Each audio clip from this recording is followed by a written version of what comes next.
হচ্ছে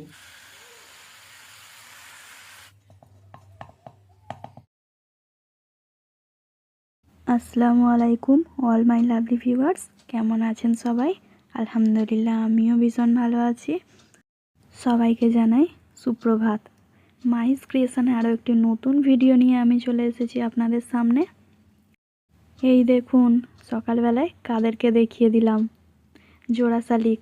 আপনারা কি এখনও বিশ্বাস করেন? আমি তো মনে প্রাণে বিশ্বাস করি। আপনাদের দিনটাও আজকে শুভ হোক। আজকে টিফিনে আমি বানাবো বেগুনি। তার জন্য আমি এখানে বেসন নিয়ে নিয়েছি। বেসনের মধ্যে খাবার সোডা, কালো জিরে আর সামান্য লবণ দিয়ে অল্প অল্প করে পানি দিয়ে একটা ব্যাটার বানিয়ে নেব। পরে আমি এটার মধ্যে লঙ্কা আর সামান্য পরিমাণে হলুদ অ্যাড করেছিলাম, দিয়ে একটা স্মুথ ব্যাটার বানিয়ে নেব।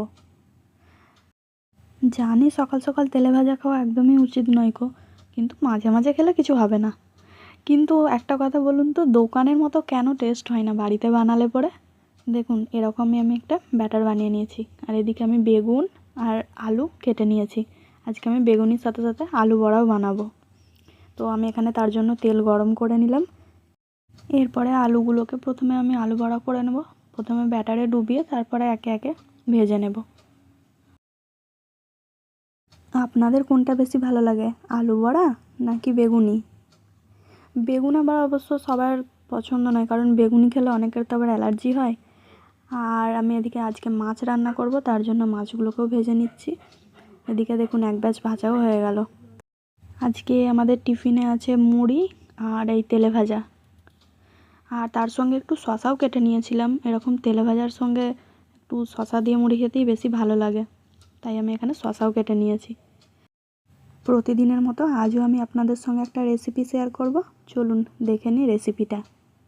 প্রথমে আমি পেঁয়াজটাকে গোল্ডেন ব্রাউন করে ভেজে নেব। এরপরে পেঁপে আর আলুগুলোকেও ভেজে নেব। আজকে আমি রান্না করছি মাছ দিয়ে পেঁপে দিয়ে সিম্পল একটা ঝোল। অল্প আলু দিয়েছিলাম, বেশি পেঁপেটাই দিয়েছিলাম। এগুলো কিছুটা ওই ভাজা ভাজা করে নেওয়ার পরে এর মধ্যে যে রেগুলার মশলাগুলো হয় সেগুলোই অ্যাড করব। তো মশলাটা ভালোভাবে কষিয়ে নেব।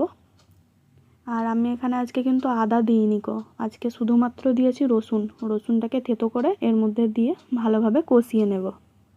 শুনে মনে হচ্ছে ইস বাবা পেঁপের ঝোল, কিন্তু এমনটা নয়। এটা যেমন সুস্বাদু হয় আর সেরকম স্বাস্থ্যের পক্ষেও খুবই উপকারী।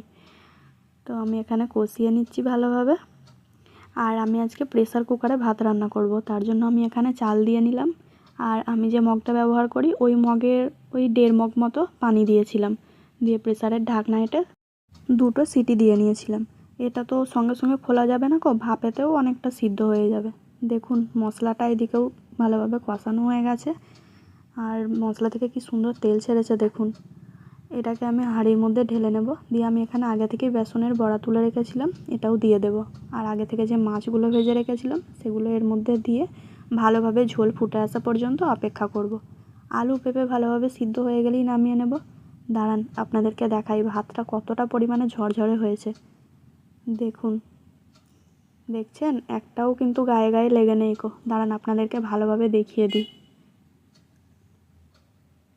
এই দেখুন কতটা ঝরঝরে হয়েছে, আপনারাই দেখে নিন। আর এদিকে দেখুন এক গাদা বাসনপত্র জমে গেছে, এগুলোকে সব সাজিয়ে রাখতে হবে ঠিকঠাক জায়গায়। আর অনেক দিন থেকে টিফিনগুলোও জমে গেছে, তুলবো করে তোলার সময়ই হচ্ছে না গো। কোথা দিয়ে যে সময় চলে যাচ্ছে তার ঠিক নেই গো। এদিকে বাসনগুলো আমি রেখে দিলাম, আর এদিকে টিফিনগুলোকেও রেখে দেবো সাজিয়ে।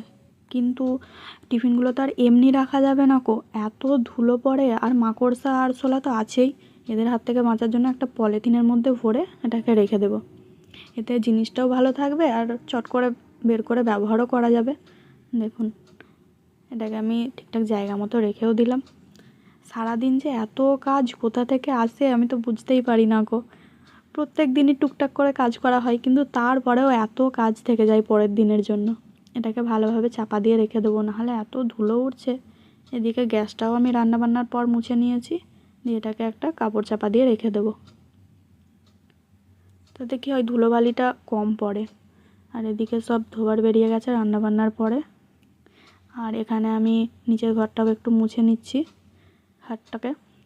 এই ঘরটা প্রায় ধরুন বেশিরভাগ সময় বন্ধই থাকে, কিন্তু কোথা থেকে যে এত ধুলো উড়ে এসে পড়ে সেটা বুঝতেই পারি না কো। বিছানাটাও একটু ভালোভাবে ঝেড়ে নিলাম। যতই না ব্যবহার করা হোক, কিন্তু তারপরেও একটু পরিষ্কার পরিচ্ছন্ন না রাখলে তো ভালো লাগে না, বলুন না। রেগুলার তো বিছানা একটু ঝেড়ে নিতেই হবে। এদিকে বালিশগুলোও ঠিকঠাকভাবে রেখে দিলাম।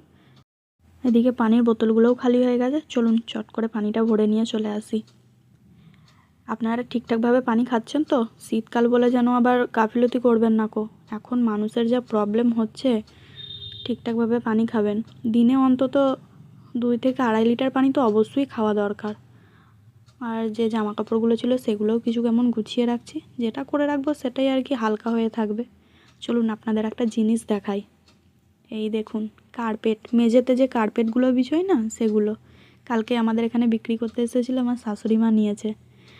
জোড়া বলছিল 1,500 টাকা, কত দাম বলেছে জানেন? আর এখানে সবাই দাম দর করে এটা নিয়েছে মনে হয় 500 টাকা পিস, 1000 টাকা জোড়া। দেখুন তো কীরকম লাগছে। এটা কিন্তু খুব একটা পাতলাও নয় কো, বেশ মোটাই আছে। আপনাদের সঙ্গে গল্প শেষ হয় না, কিন্তু আমার ভিডিও শেষ হয়ে যায়। আমার ভিডিও যদি ভালো লাগে অবশ্যই লাইক করে পাশে থাকবেন। ভালো থাকবেন, সুস্থ থাকবেন।